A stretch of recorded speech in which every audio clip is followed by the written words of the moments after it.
My 9-year-old granddaughter knocked on my door in the middle of the night. "Grandpa, please come to my house. Dad and Mom are gone, and the place is full of police." When I arrived, a policeman handcuffed me. "We know your connection to the criminals. We found everything." That's when the sniffer dog started barking. Subscribe to the channel for more stories like this and comment the city you're watching from. The pounding on my door came at 3:47 in the morning. I know the exact time because I'd been lying awake, staring at the digital clock beside my bed, wondering why sleep seemed to escape me more often these days. At 66, my body had developed its own schedule, and apparently, rest wasn't part of it. But this wasn't my usual insomnia keeping me alert. The frantic knocking sent ice through my veins before I even recognized the voice. "Grandpa, Grandpa Patrick, please open up." "Bella," my 9-year-old granddaughter, standing on my doorstep in the middle of the night. I threw on my robe and rushed to the door, my heart hammering against my ribs. When I opened it, she practically collapsed into my arms, her small body shaking like a leaf in a storm. "Bella, sweetheart, what are you doing here?" I knelt down to her level, trying to keep my voice calm despite the panic rising in my chest. She was wearing her pink pajamas with unicorns, the ones Arya had bought her last Christmas. Her blonde hair was messy, as if she'd run all the way here, and her eyes were red and swollen from crying. "You have to come to our house right now," she gasped between sobs. "There are police cars everywhere, and Mommy and Daddy are gone. They just disappeared, Grandpa. I was so scared, I hid under my bed until they left, then I ran here." My blood turned cold. "Police cars? Bella, slow down. Tell me exactly what happened." She wiped her nose on her pajama sleeve, a gesture that would normally make me smile. "I woke up because there were loud voices downstairs. When I looked out my window, there were like 5 police cars with flashing lights. Men in uniforms were carrying boxes out of our house. Big, heavy boxes." I felt my chest tighten. "Where are your parents?" "I don't know." Her voice broke into a fresh wave of tears. "I heard Daddy shouting something, but then everything got quiet. When I went downstairs later, they were gone. Just gone, Grandpa. The house was all messed up, like someone had been looking through everything." I pulled her close, feeling her tiny heart beating frantically against my chest. In the 35 years since Gregory was born, I'd never seen anything like this. My son wasn't perfect, but he wasn't a criminal. He worked as an accountant for a small firm downtown, lived a quiet life with Arya and Bella in their modest 3-bedroom house on Maple Street. "We need to go there right now," I said, trying to sound more confident than I felt. "Get in my car. We'll figure this out together." The drive to Gregory's house took 12 minutes, but it felt like hours. Bella sat in the passenger seat, unusually quiet now, clutching a small stuffed elephant she'd grabbed from my couch. I'd given it to her 2 years ago for her 7th birthday, and she'd left it at my place during one of her weekend visits. As we turned onto Maple Street, my worst fears materialized before my eyes. 3 police cars were still parked outside Gregory's house, their red and blue lights painting the quiet neighborhood in an ominous glow. Yellow crime scene tape stretched across the front yard, and I could see neighbors peeking through their curtains. "Stay in the car," I told Bella, but she was already climbing out. "Sir, you can't be here." A young police officer approached us, his hand resting casually on his belt. "This is an active crime scene." "This is my son's house," I said, trying to keep my voice steady. "I'm Patrick Morrison. My granddaughter came to get me. She said Gregory and Arya disappeared." The officer's expression changed immediately, and not in a good way. He spoke into his radio using codes I didn't understand, then turned back to me with a look that made my stomach drop. "Mr. Morrison, I need you to put your hands behind your back." "What? Why?" The world seemed to tilt sideways. "I just got here. My granddaughter needed help." "Patrick Morrison, you're under arrest for conspiracy to commit money laundering and tax evasion. You have the right to remain silent." The words became a distant buzz in my ears as the cold metal handcuffs clicked around my wrists. Bella screamed behind me, but another officer was already guiding her toward a social services vehicle that had appeared seemingly from nowhere. "Grandpa, don't let them take me." Her voice cut through my shock like a knife. "It's going to be okay, sweetheart," I called out, though nothing felt okay. Nothing made sense. I'll fix this, I promise. But as they led me toward the police car, I caught sight of something that made my blood freeze. Through Gregory's front window, I could see men in uniforms carrying out boxes and files from what looked like his home office. One of them held up a manila folder, showing it to another officer who nodded grimly. "Wait," I said to the officer holding my arm. "What evidence are you talking about? I don't understand what's happening here." He paused, looking at me with something that might have been pity. "We found documents with your signature, Mr. Morrison. Bank accounts opened in your name. Financial records showing large cash deposits that don't match any legitimate income source. Your son and daughter-in-law have been cooperative in providing information about your activities." The word cooperative hit me like a physical blow. Gregory and Arya had given them information about me? What information? I'd never done anything illegal in my life. I'd worked 43 years as a maintenance supervisor at the local school district, saved every penny I could, and had barely $58,000 in my retirement account. "This is a mistake," I said, but the officer was already opening the police car door. "I've never opened any bank accounts beyond my checking and savings at First National. You can call them. They'll tell you." But nobody was listening anymore. As they guided my head down to get into the car, I caught one last glimpse of Bella being led away by a social worker. Her small face was pressed against the car window, tears streaming down her cheeks. In that moment, sitting in the back of a police car with my hands cuffed behind me, I realized that my quiet, predictable life had just exploded into a nightmare I didn't understand. Someone had set me up, and they'd done it so well that even my own family had apparently turned against me. The question that haunted me during the silent ride to the police station was simple but terrifying. If Gregory and Arya were really gone, who had fed the police information about my supposed crimes? And why did I have the sinking feeling that this was just the beginning of something much worse?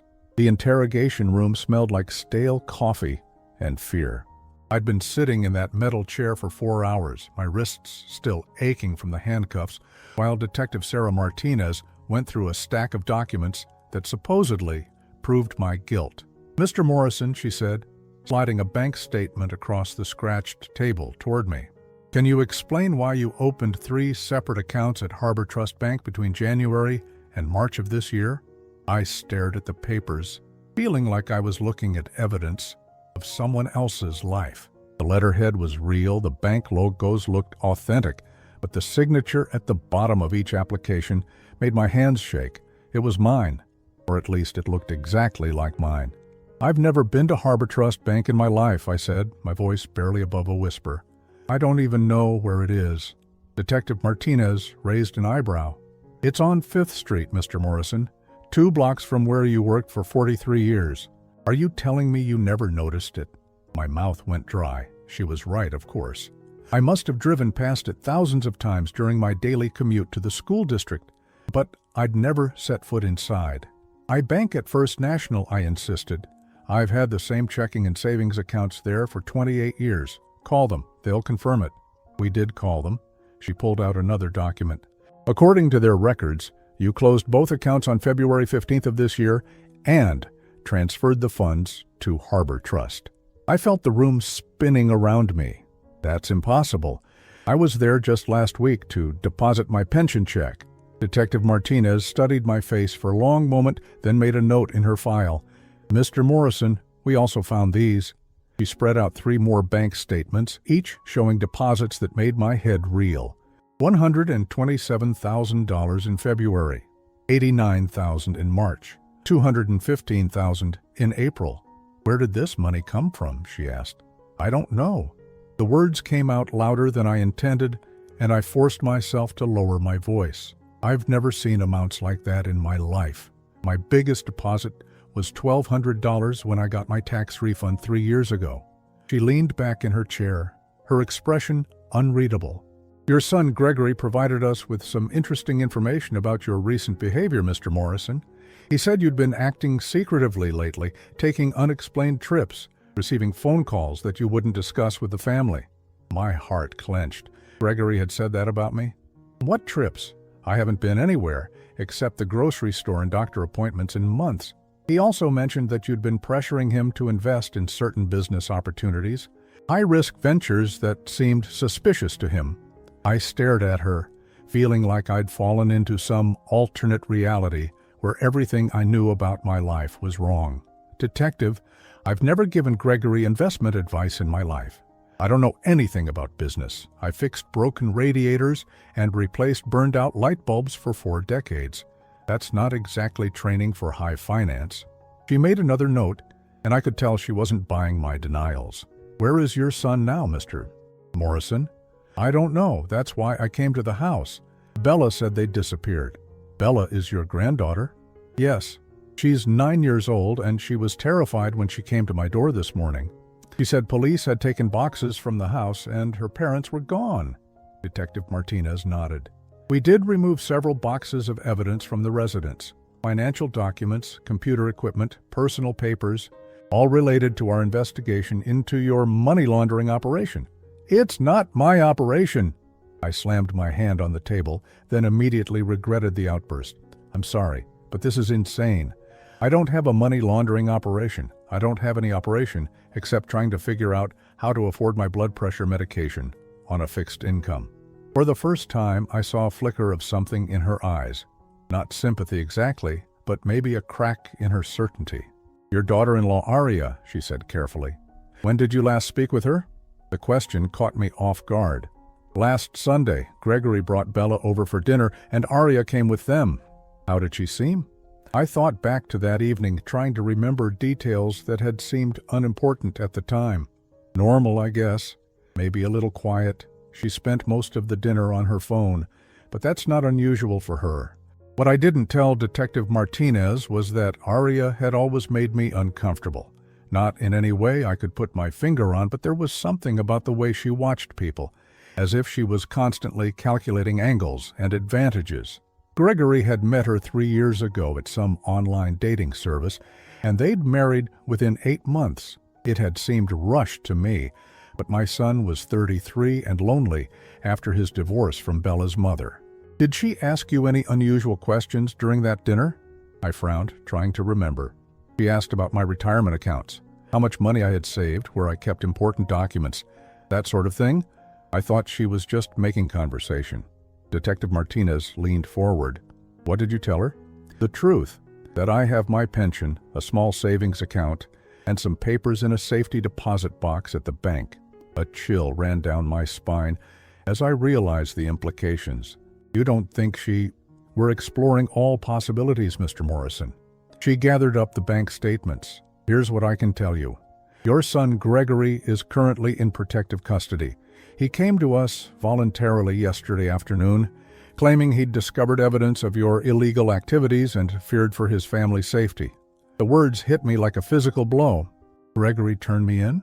He provided us with documents and testimony that led to the search warrant for your property and his residence.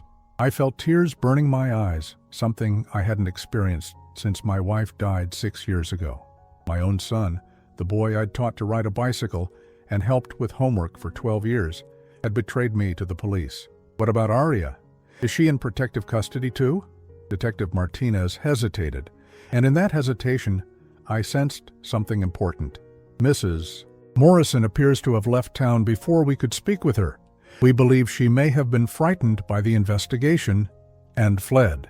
Or, I said quietly, the pieces starting to fall into place in my mind. She disappeared because she knows something you don't. The detective's expression hardened again. Mr. Morrison, are you suggesting that your daughter-in-law is somehow responsible for framing you? I met her gaze steadily. Detective, 3 months ago, I was a retired maintenance worker who spent his days reading library books and watching game shows. Now you're telling me I'm some kind of criminal mastermind who laundered hundreds of thousands of dollars. Either I've developed multiple personalities, or someone who had access to my personal information has been very busy. She stared at me for a long moment, then closed the file. We'll be in touch, Mr. Morrison. Don't leave town. As I walked out of the police station into the harsh afternoon sunlight, my mind raced with questions that didn't have answers. How had someone forged my signature so perfectly? Who had access to my personal information? And most importantly, where was Arya? And what did she know about the web of lies that was destroying my life? I had 48 hours before I had to report back to the police station. 48 hours to figure out how someone had stolen my identity and used it to frame me for crimes I didn't understand. The problem was, I didn't even know where to begin. I spent the first night after my release from police custody sitting in my kitchen, staring at a yellow legal pad covered with my desperate attempts to make sense of what had happened. The clock above my refrigerator ticked past 2 in the morning, but sleep was impossible. Every time I closed my eyes, I saw Detective Martinez's face and those bank statements with my forged signature. The call came at 7:15 the next morning. "Mr. Morrison?" The voice was unfamiliar, professional. "This is Janet Walsh from Child Protective Services. I'm calling about Bella Morrison." My heart lurched. "Is she okay? Where is she?" "She's safe, but she's been asking for you repeatedly. Given the unusual circumstances of her case and the fact that she has no other immediate family available, we'd like to arrange a supervised visit." "What do you mean, no other family available?" There was a pause. "Her father is still in protective custody, and her mother remains unavailable. Bella has been quite distressed, and she keeps insisting that you didn't do anything wrong. She says she has something important to tell us about her mother. Something important about Arya. When can I see her?" "This afternoon at 2 o'clock. The visit will be supervised, and I need to warn you that anything discussed may be relevant to the ongoing investigation." I arrived at the Child Services office 15 minutes early, my hands sweating despite the October chill. The building was a grim brick structure that looked more like a prison than a place designed to help children. Janet Walsh turned out to be a kind-faced woman in her 50s who led me to a small room with child-sized furniture and toys scattered on a low table. When Bella walked in, she ran straight into my arms, nearly knocking me over. She was wearing different clothes, jeans and a yellow t-shirt that were clearly donations, and her hair had been braided by someone who didn't know she preferred it loose. "Grandpa, I knew you'd come," she whispered against my chest. "I told them you didn't do anything bad. I told them Mommy was lying." Janet Walsh, who had been sitting quietly in the corner, leaned forward. "Bella, remember what we discussed about using your words carefully." But Bella pulled back from me, her 9-year-old face more serious than any child should be. "Grandpa, I have to tell you about the basement, about what Mommy was doing down there." A chill ran through me. Gregory's house had a finished basement that he'd converted into a family room and storage area. Bella loved playing down there because it was cooler in the summer and had her gaming console. "What was your mother doing in the basement, sweetheart?" Bella glanced at Janet Walsh, then back at me. "She told Daddy and me that we weren't allowed down there anymore. She said she was doing important work stuff and we would mess it up. But sometimes at night, when I couldn't sleep, I could hear her typing on a computer, like really fast typing. And sometimes she was on the phone talking to people in a mean voice." Janet Walsh made a note in her file. "Bella, what kind of mean voice?" "Like when she used to yell at the grocery store people when they didn't give her what she wanted, but meaner. She would say things like, 'He's too stupid to figure it out,' and 'The old man believes everything.'" The old man. I felt sick to my stomach, but I tried to keep my voice calm. "Did she mention my name, Bella?" "Lots of times. She called you Grandpa Patrick sometimes, but other times she called you bad names." Bella's cheeks flushed with embarrassment. "She said you were easy to trick because you trusted people too much." Janet Walsh looked up from her notepad. "Bella, did you ever see what your mother was working on in the basement?" "One time I did. I was supposed to be sleeping, but I heard her computer making that beeping sound like when you print stuff. I snuck downstairs to get a drink of water, and the basement door was open just a little bit. Mommy was standing at Daddy's desk with lots of papers spread out." "What kind of papers?" Bella scrunched up her face, trying to remember. "Some of them had Grandpa's name on them. I recognized it because I can read good now. And there were some papers that looked like the ones from Daddy's work, with those number charts he's always making." My hands started trembling. "Bella, did you tell your father about this?" "I tried to, but Mommy heard me asking Daddy about the basement, and she got really angry." She told Daddy that I was making up stories because I was jealous that he loved her more than he loved me. Bella's voice got smaller. Daddy believed her. He said I shouldn't make up lies about Mommy because she worked hard to take care of our family. I felt a surge of anger toward my son, followed immediately by pity. Gregory had always been trusting, sometimes to a fault. When his first wife left him for another man, it had shattered his confidence in his own judgment. Arya had probably seemed like a godsend, attractive, attentive, eager to be part of his life. What else do you remember about that night, sweetheart? I heard Mommy talking on the phone to someone. She was saying things like, "The accounts are ready," and "he signed everything without even reading it." And then she laughed, but not like a happy laugh, like the laugh she made when she told Mrs. Peterson next door that her garden was ugly. Janet Walsh had stopped taking notes and was staring at Bella with a mixture of concern and fascination. "Bella, this is very important. Do you remember anything else your mother said during that phone call?" Bella nodded vigorously. She said, "Patrick Morrison is going to take the fall for all of it, and by the time anyone figures out what really happened, I'll be long gone." I remember it because it sounded like something from one of those police shows Daddy watches. The room fell silent except for the ticking of a wall clock shaped like a cartoon cat. I felt like I'd been punched in the stomach. My own daughter-in-law had not only stolen my identity and framed me for crimes, but she'd planned it so carefully that she'd anticipated every step of the investigation. "Bella," I said gently, "when did you hear your mother say these things?" "The night before the police came. She was on the phone really late, and I woke up because I heard her moving around upstairs. She was putting stuff in suitcases, but really quietly, like she didn't want Daddy to hear." Janet Walsh leaned forward. "Did you see her leave the house?" "No, but in the morning her car was gone. Daddy said she went to visit her sister in Virginia, but Mommy doesn't have a sister in Virginia. I know because I asked her once about all our relatives, and she said her only family was a brother in California who she didn't talk to anymore." I closed my eyes, trying to process everything Bella had told me. Arya had systematically planned my destruction, using her access to my personal information and Gregory's trust to create an elaborate frame job. She'd opened bank accounts in my name, forged documents, and then disappeared just before the police investigation began, leaving Gregory to unknowingly provide evidence against me.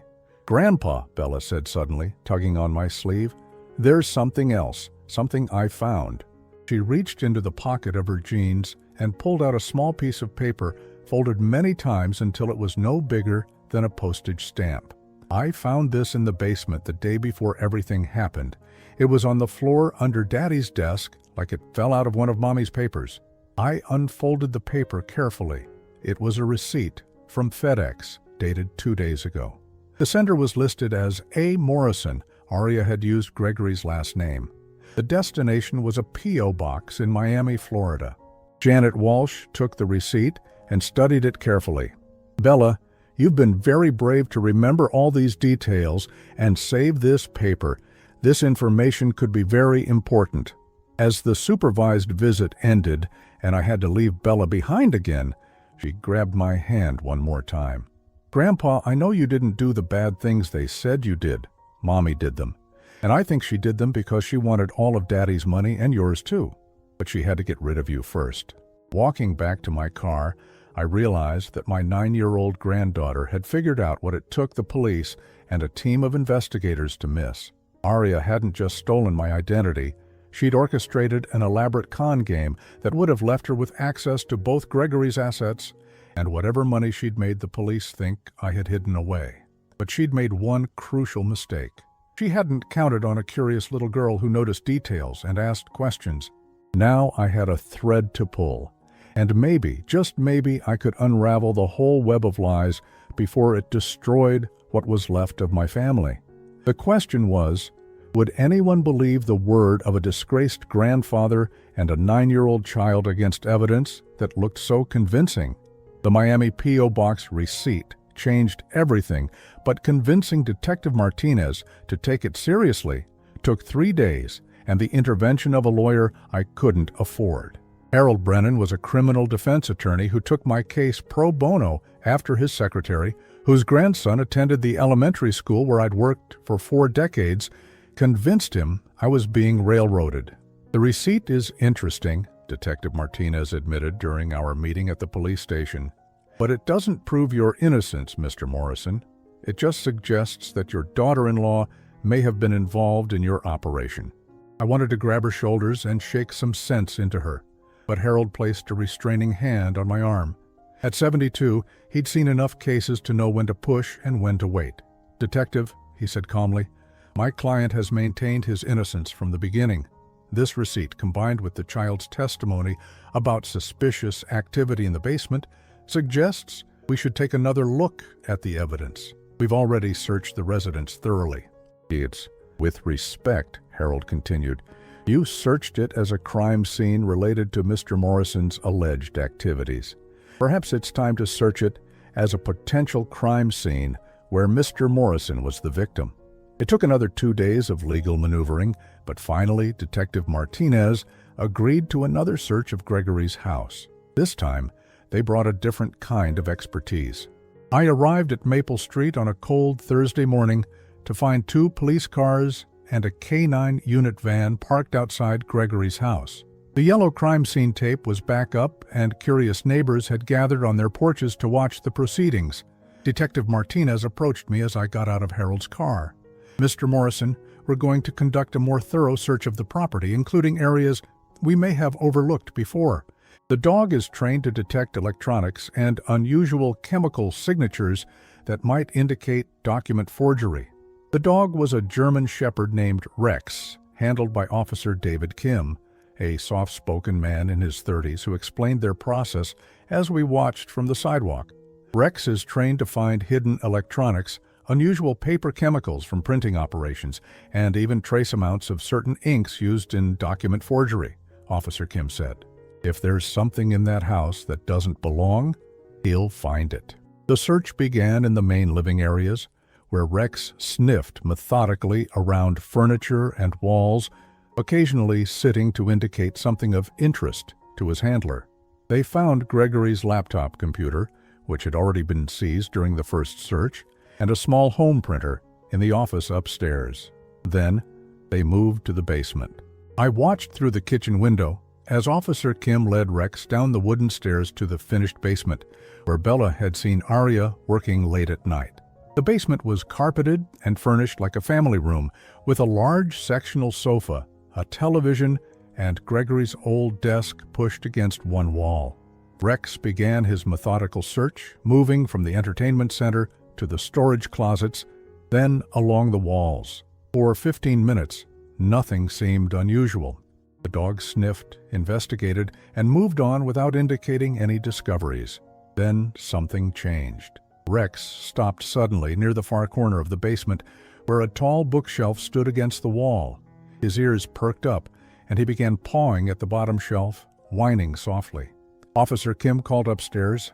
"Detective Martinez, you need to see this." We all crowded down into the basement as Rex continued to indicate something behind the bookshelf. Officer Kim examined the wall carefully, running his hands along the paneling. "This doesn't look right," he said. "The paneling here is newer than the rest of the wall." Detective Martinez called for tools, and within minutes, 2 officers were carefully removing the wood paneling to reveal what lay behind it. What they found made everyone in that basement fall silent.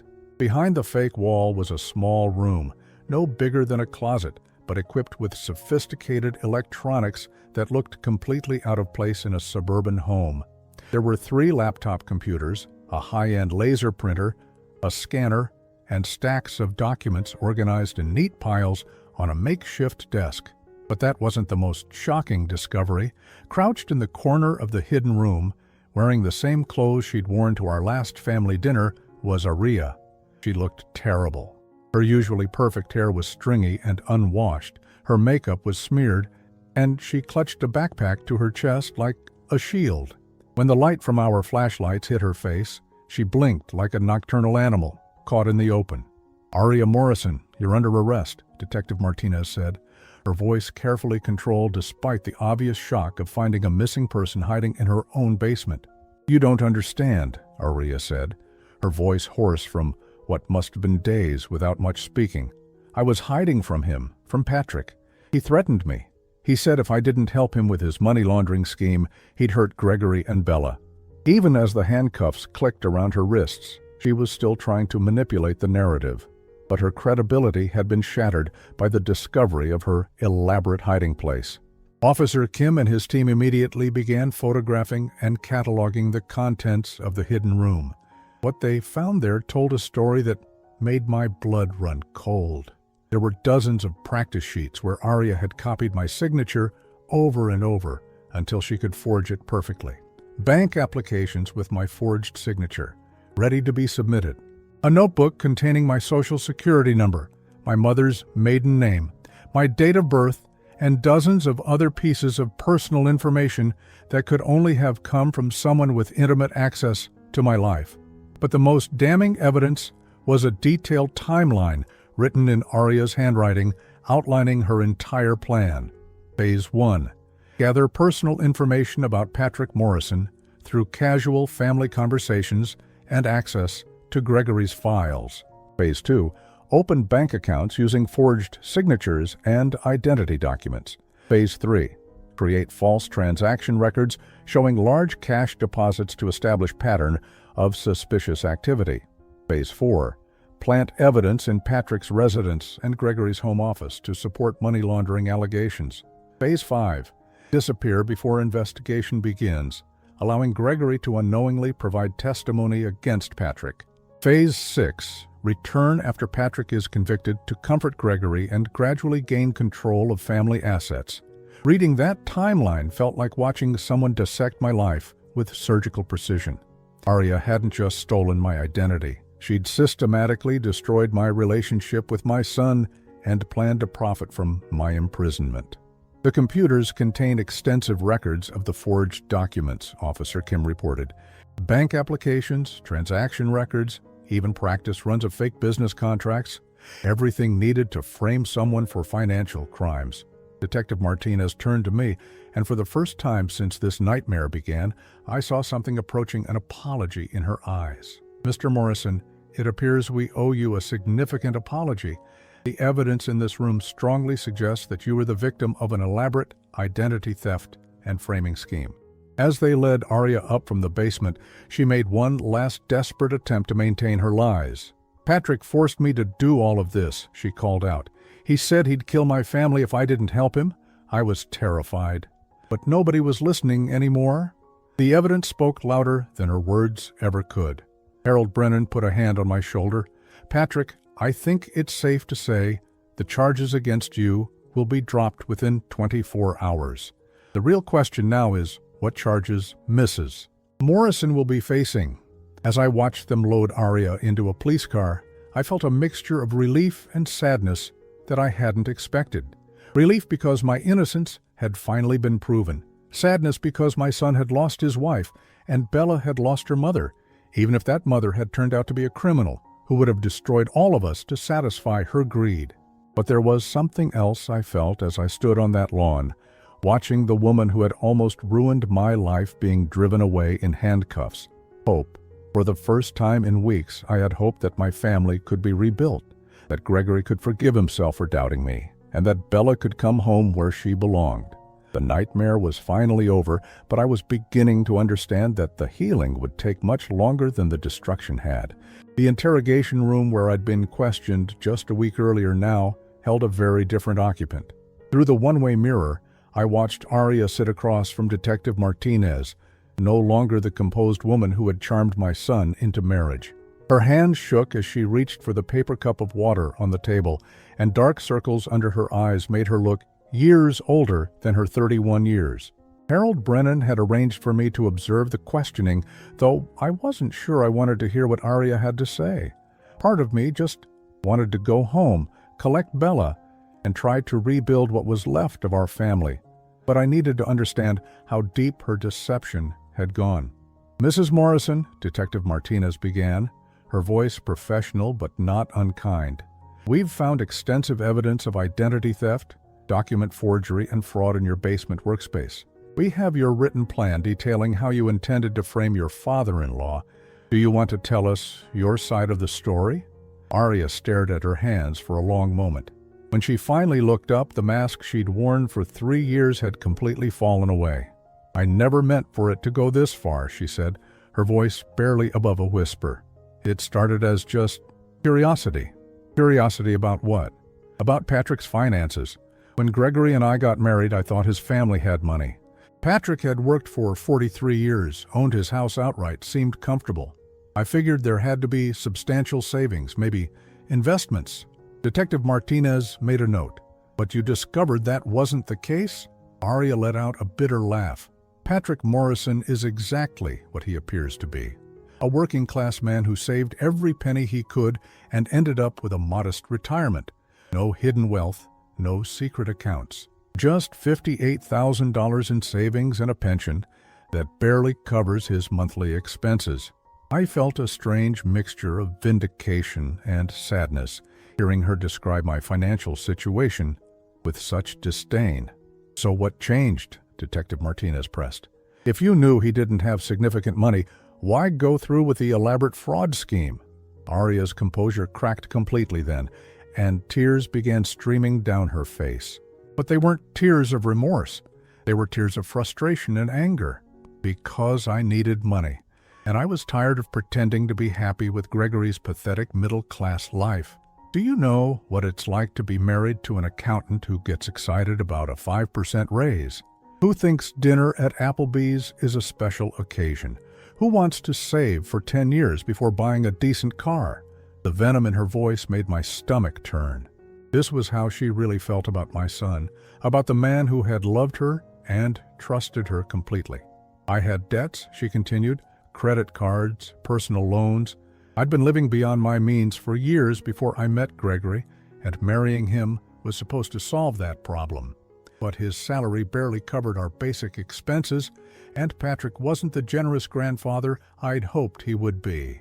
Detective Martinez leaned forward. "So you decided to create money by framing him for money laundering?" "I decided to get creative about solving my financial problems," Arya said, a flash of her old manipulative self showing through. "The money laundering thing was just the cover story. The real plan was to access the accounts I created in Patrick's name." "Accounts you funded? With what money?" Arya hesitated, then sighed. "I was running several online dating scams, fake profiles on various websites, targeting lonely older men. I'd build relationships with them over months, then create emergency situations that required money transfers." I felt sick. While she'd been playing the loving wife and stepmother, she'd been systematically defrauding vulnerable people. "How much money did you steal through these scams?" "About $430,000 over 2 years, she admitted. "I was planning to transfer it all to offshore accounts and disappear, but I needed someone to take the blame for the suspicious banking activity. Patrick was the perfect patsy. Old, trusting, and just naive enough to sign documents without reading them carefully." Detective Martinez looked disgusted. "Documents you brought to him under the pretense of helping Gregory with his business taxes. Patrick would sign anything if he thought it was helping his son. I brought him fake investment papers, insurance forms, tax documents. He signed them all without question because he trusted me." The betrayal cut deeper than I'd expected. I remembered those occasions clearly. Arya coming over with official-looking papers explaining that Gregory needed his father's signature for various business purposes. I'd been proud that my son's career was advancing, that he needed his father's help with complex financial matters. "What about Gregory?" Detective Martinez asked. "What was his role in all of this?" For the first time, Arya's expression softened slightly. "Gregory didn't know anything. He's exactly what he seems to be, honest, hard-working, gullible. I manipulated him just as much as I manipulated Patrick. You convinced him that his father was involved in criminal activities. I planted documents in our home office, then discovered them with Gregory. I showed him bank statements, transaction records, forged correspondence. I made it look like Patrick had been using our address for some of his illegal business activities." My heart ached for my son. He must have been devastated to believe his father was capable of criminal behavior. I told Gregory that I was terrified of Patrick, that I thought he might hurt us if we didn't cooperate. Gregory is protective by nature. Once he believed I was in danger, he would have done anything to keep me safe, including turning his own father into the police. I convinced him it was the only way to protect our family. I said if we cooperated with the authorities, Patrick would get help for his problems instead of just being arrested. Her voice turned cold again. Gregory actually believed that turning his father in was an act of compassion. Detective Martinez was quiet for a moment, processing the scope of Arya's manipulation. What was your endgame? After Patrick was convicted, what was supposed to happen? I would comfort Gregory through his father's disgrace, help him cope with the betrayal. Gradually, I'd convince him that we needed to start fresh somewhere else, maybe move to Florida, where I'd already established my new identity. She looked directly at the mirror, where she must have known I was watching. I would have been the devoted wife who stood by her husband during the worst time of his life. He would have been grateful to me forever. The calculation in her voice made me realize how completely I'd misjudged her character. This wasn't a crime of passion or desperation. It was a carefully planned destruction of everything my family held dear. Why hide in the basement? Detective Martinez asked. Why not just leave town as planned? Because I realized I'd made a mistake with Bella, Arya said, her composure cracking again. That kid notices everything, remembers everything. When the investigation started moving faster than I expected, I panicked. I thought if I disappeared too quickly, it would look suspicious. So I hid in the basement workspace I'd built, planning to wait until after Patrick was arrested, then return from my supposed trip to Virginia. But Bella had already told people about your suspicious behavior. That little brat ruined everything, Arya snarled, her facade of victimhood completely gone now. If she'd just minded her own business instead of sneaking around and asking questions, this would have worked perfectly. Hearing her speak about my granddaughter with such hatred was the final straw. I stood up, ready to storm into that room, but Harold Brennan grabbed my arm. Let her finish burying herself, he said quietly. She's confessing to multiple felonies. Every word is being recorded. Detective Martinez continued her questioning. Mrs. Morrison, are you aware of the charges you're facing? Identity theft, wire fraud, money laundering, filing false police reports, and conspiracy charges that could result in 20 to 30 years in federal prison? The color drained from Arya's face. 20 to 30 years? But I was just trying to solve my money problems. I wasn't trying to hurt anyone permanently. You destroyed a man's reputation, traumatized a child, and nearly sent an innocent person to prison for crimes you committed. The victims of your dating scams lost their life savings. How is that not permanent harm? Arya slumped in her chair, finally understanding the magnitude of what she'd done. I want to make a deal, she said desperately. I'll tell you everything, all the victims I defrauded, all the fake accounts, everything. Just please don't let them give me 30 years. Detective Martinez closed her notebook. That's not my decision to make, Mrs. Morrison. That's between you, your lawyer, and the federal prosecutor. As they led Arya back to her cell, she looked once more at the mirror where she knew I was standing. Her lips moved silently and I could read the words, "I'm sorry." But her apology felt as hollow as everything else about her. She wasn't sorry for what she'd done, she was sorry she'd been caught. Walking out of the police station, I realized that while my legal nightmare was over, the emotional damage Arya had inflicted on my family would take much longer to heal. Gregory would have to live with the knowledge that he'd betrayed his own father based on lies. Bella would have to process the fact that the woman she'd called Mommy was a criminal who had tried to destroy her grandfather.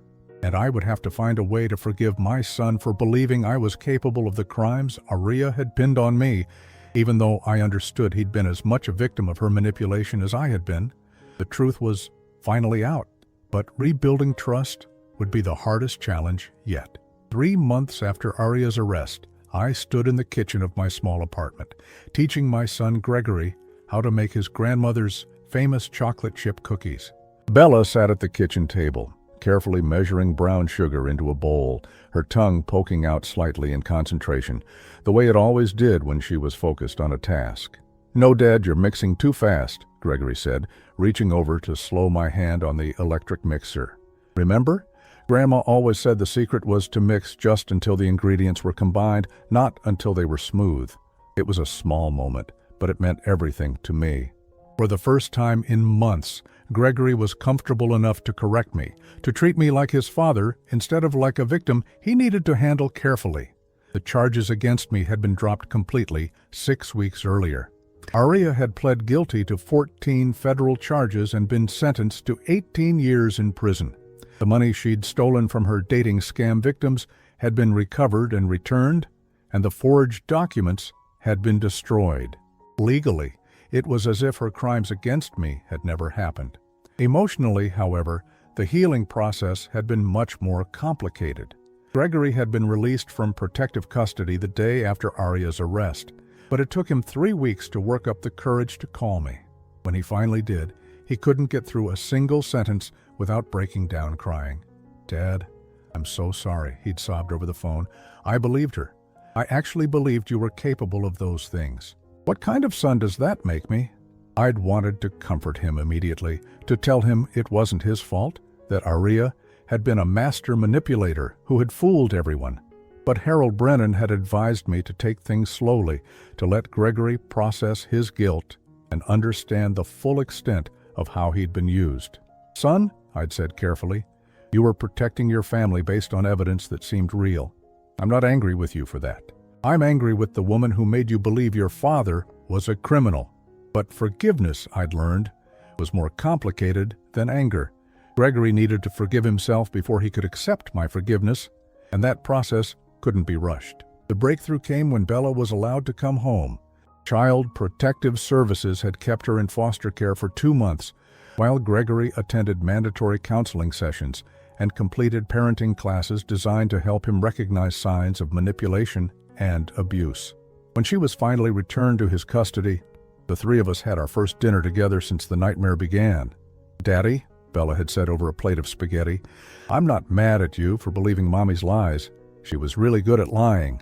She fooled me too sometimes." Gregory had stared at his 9-year-old daughter, amazed by her ability to articulate what he'd been struggling to understand. "But I should have listened to you when you tried to tell me about the basement," he'd said. "Maybe," Bella agreed with the brutal honesty that only children possess. "But you listen to me now. And Grandpa Patrick isn't mad at you either. He told me so." That conversation had opened the door to real healing instead of just polite forgiveness. Now, as we baked cookies together in my small kitchen, I could see that my family was slowly becoming whole again. Gregory had lost weight during his ordeal, and there were new lines around his eyes, but he was no longer the broken man who had emerged from protective custody. The counseling had helped him understand how Arya had systematically isolated him from me and manipulated his perceptions over the course of their marriage. "She was so subtle about it," he'd explained to me during one of our weekly dinners. "She never directly said you were a bad person. She just planted seeds of doubt. Comments about how you seemed secretive lately, or how you asked unusual questions about our finances. She made me think I was the one noticing problems." Bella had been remarkable throughout the entire recovery process. At 9 years old, she had a clearer understanding of what had happened than many adults would have. The foster family she'd stayed with had been kind, but she'd told me that she'd known all along she'd be coming back to us. "I knew you and Daddy would figure out that Mommy was the bad guy," she'd said matter-of-factly. "She wasn't very good at being a mom anyway, but she never knew my favorite foods or remembered which stuffed animal I liked to sleep with." Her resilience amazed me, but I knew she'd need therapy to process the trauma of losing the woman she'd called Mommy, even if that woman had turned out to be a criminal. We'd started family counseling sessions, all 3 of us together, working through our feelings about betrayal, trust, and forgiveness. "Grandpa," Bella said now, interrupting my thoughts as she held up a measuring cup full of chocolate chips, "can we put extra chips in these cookies? Daddy said you used to let him do that when he was little." I glanced at Gregory, who smiled and shrugged. "I might have mentioned that you were a pushover when it came to extra chocolate chips." "I was not a pushover," I protested, but I was already reaching for more chocolate chips to add to her bowl. I was just generous with the good ingredients. As we slid the first batch of cookies into the oven, Gregory sat down at the kitchen table across from Bella. "Dad, I have something I want to talk to both of you about." His serious tone made me turn around. "What is it, son?" "I've been thinking about selling the house," he said. "Too many bad memories there, and honestly, I don't think I can ever feel comfortable in that basement again. Bella and I have been looking at apartments," but he hesitated. "We were wondering if you'd consider finding a bigger place, something where we could all live together." I felt my throat tighten with emotion. "Are you sure? You're 34 years old, Gregory. You don't need your father hovering over you." "It's not about need," he said quietly. "It's about want. I want Bella to grow up knowing her grandfather. I want to have dinner together every night instead of just once a week. And honestly, after everything we've been through, I think we could all use a little more family togetherness." Bella clapped her hands together. "Could we get a house with a big kitchen and maybe a yard where I can have a swing set? And definitely no basement," Gregory added with a shaky laugh. I looked at my son and granddaughter, these two people who meant everything to me, and felt something I hadn't experienced in months. Pure, uncomplicated joy. "I think that sounds like a wonderful idea," I said, "but I have one condition." "What's that?" Gregory asked. "I get to teach Bella how to drive when she turns 16? "Grandpa," Bella giggled, "that's like 7 years away." "I know," I said, pulling her into a hug. "I just want to make sure I'm still around to see it happen." 6 months later, we moved into a ranch-style house in a quiet neighborhood across town. It had 4 bedrooms, a large kitchen with an island where we could bake cookies together, and a backyard big enough for the swing set Bella had requested. Most importantly, it had no basement. Gregory had gotten a promotion at work and was dating a lovely woman named Sarah, who worked as a teacher at Bella's school. She knew our whole story and understood why we moved slowly, why trust had to be earned carefully. Bella adored her, but she'd made it clear that she wasn't looking for a replacement mother. She was happy with her family the way it was. As for me, I'd learned things about myself during those dark months that I never expected to discover at 66. I'd learned that I was stronger than I thought, that family bonds could survive even the deepest betrayals, and that sometimes the worst experiences in life could lead to the most precious outcomes. Every morning, I woke up in my new house to the sound of Bella's laughter and Gregory's voice calling out breakfast orders.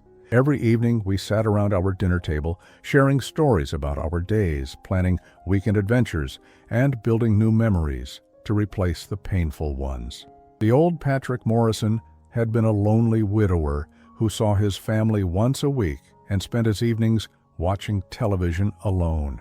The new Patrick Morrison was a grandfather who helped with homework every night, a father who had his son's complete trust, and a man who understood that the most valuable thing in the world wasn't money or status or reputation.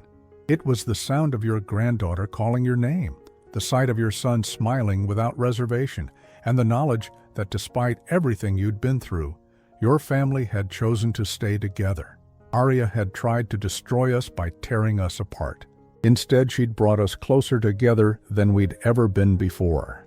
In the end, her greatest crime wasn't the money she'd stolen or the lies she'd told.